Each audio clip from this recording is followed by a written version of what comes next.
پاکستان کی سیاسی تاریخ میں کئی نام بھرے اور مٹے، لیکن کچھ شخصیات ایسی ہوتی ہیں جن کی زندگی کسی فلمی کہانی سے کم نہیں ہوتی۔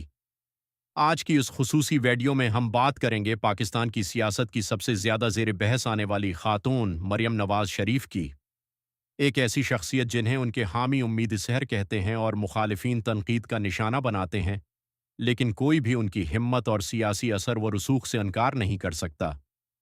آج ہم ان کی پیدائش سے لے کر پنجاب کی پہلی خاتون وزیر اعلی بننے تک کے اس سفر کا جائزہ لیں گے جس میں شاہانہ ٹھاٹ پاٹ بھی تھے اور جل کی کالی کوٹریاں بھی۔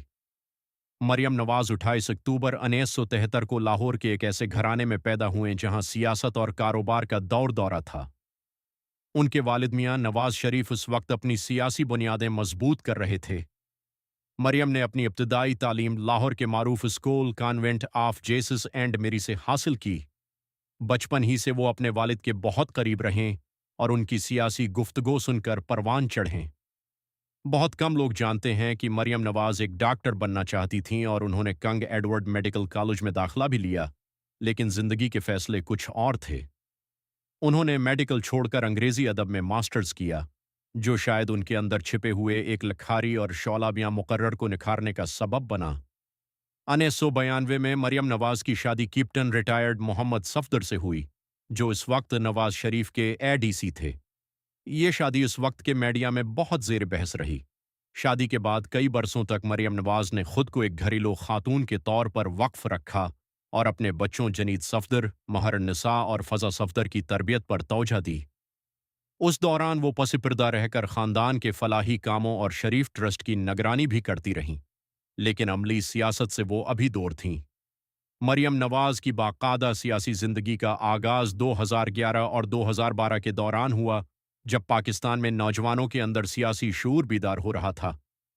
2013 کے عام انتخابات میں انہوں نے لاہور میں اپنے والد کی انتخابی مہم کو فرنٹ فٹ پر آ کر چلایا۔ ان کی تقریر کرنے کا انداز، ان کا اعتماد اور عوام سے جڑنے کی صلاحیت نے بہت جلد انہیں مسلم لیگ نون کے کارکنوں کا پسندیدہ بنا دیا۔ انتخابات میں کامیابی کے بعد انہیں وزیر اعظم یوتھ پروگرام کا سربراہ بنایا گیا، جہاں انہوں نے نوجوانوں کے لیے لیپ ٹاپ اسکیم اور قرضہ جات کے پروگرام شروع کیے، جس سے ان کی انتظامی صلاحیتیں پہلی بار دنیا کے سامنے آئیں۔ 2017 مریم نواز کی زندگی کا سب سے کٹھن موڑ ثابت ہوا۔ پاناما کیس کے بعد جب نواز شریف کو نااہل کیا گیا اور ان کے خاندان پر مقدمات کی بھرمار ہوئی، تو مریم نواز نے ایک بیٹی کے طور پر نہیں بلکہ ایک سپاہی کے طور پر اپنے والد کا مقدمہ لڑا۔ انہوں نے ووٹ کو عزت دو کا نعرہ بلند کیا اور جی ٹی روڈ مارچ کے دوران لاکھوں لوگوں کو سڑکوں پر نکالا۔ 2018 میں انہیں سزا سنائی گئی اور وہ اپنی بیمار والدہ بیگم کلثوم نواز کو بستر مرگ پر چھوڑ کر اپنے والد کے ساتھ گرفتاری دینے پاکستان آئیں۔ اڈیالہ جیل کی قید تنہائی اور والد سے دوری نے مریم نواز کو ایک پختہ کار سیاستدان میں تبدیل کر دیا۔ ان کی ہمت دیکھ کر سیاسی پنڈت بھی حیران رہ گئے کہ ایک شہزادی کی طرح زندگی گزارنے والی خاتون نے جیل کی سختیاں اتنی بہادری سے کیسے برداشت کیں۔ جیل سے رہائی اور لندن میں قیام کے بعد مریم نواز 2024 کے انتخابات میں ایک نئے جذبے کے ساتھ واپس آئیں۔ فروری 2024 کے انتخابات کے بعد انہوں نے وہ مقام حاصل کیا جو آج سے پہلے کسی خاتون کو نہ ملا۔ وہ پاکستان کے سب سے بڑے صوبے پنجاب کی پہلی خاتون وزیر اعلی منتخب ہوئیں۔ انہوں نے وزارت اعلی سنبھالتے ہی ایئر ایمبولینس، صحت کارڈ کی بحالی اور آئی ٹی سٹی جیسے بڑے منصوبوں پر کام شروع کر دیا۔ ان کے طرز حکمرانی میں اپنے دادا میاں شریف کی محنت اور والد کی سیاسی بصیرت کی جھلک نظر آتی ہے۔ مریم نواز کا سفر اس بات کی دلیل ہے کہ مشکلات انسان کو توڑتی نہیں بلکہ تراش کر ہیرا بنا دیتی ہیں۔ ناظرین، مریم نواز شریف کی زندگی کا یہ سفر ابھی جاری ہے۔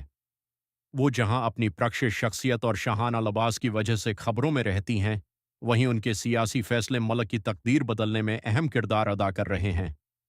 ایک گھریلو خاتون سے لے کر جیل کی کال کوٹھڑی اور پھر تخت پنجاب تک، مریم نواز نے ثابت کیا ہے کہ اگر ارادہ مضبوط ہو تو کوئی بھی دیوار راستہ نہیں روک سکتی۔ آپ کو مریم نواز کی زندگی کا کون سا پہلو سب سے زیادہ متاثر کرتا ہے؟ کمنٹ سیکشن میں ہمیں ضرور بتائیں۔ اگر آپ کو یہ ویڈیو پسند آئی تو اسے لائک کریں اور مزید ایسی ویڈیوز کے لیے ہمارے چینل کو سبسکرائب کریں۔ اللہ حافظ۔